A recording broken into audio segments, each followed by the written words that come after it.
नमस्कार मु इप्सिता मिश्र dietitian आईजीकेसी hospital diabetic मानक पे फास्टिंग आउ फिस्टिंग फास्टिंग कहले मासरे से माने बहुत लोक भावती आम सोमवार करूँ गुरुवार करूँ बहुत मासरे आमर बहुत पूजा पर्व थाए जनरली आमर ओडिया ये तो डायबिटिक सजेस्ट करी फास्टिंग न करियाटा भल जदि बा करूचंती किछि फ्रूट्स हो किछि हेल्दी स्नैक्स हो खाइकिना फास्टिंग करियाटा एम्प्टी स्टमक टोटली जो पूरा 8 घंटा 12 घंटार फास्टिंग सेटा न करिया भल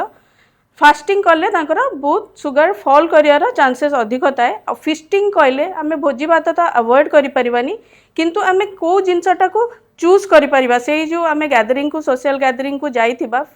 फीस्ट हो कि भोजी हो जेकोसी जगह को तो आम केमती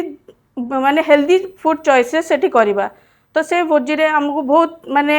fat rich food spicy food सब थाए किंतु आमे ता भितर सैलेड हो हमर स्प्राउट्स आजिकली मिलूची नॉर्मल आमे पोर्शन कंट्रोल मेन हमर सजेशन रहइबो मोर जे पोर्शन केमती कंट्रोल करिकिना आपण से फीस्टा अटेंड करि परिबे।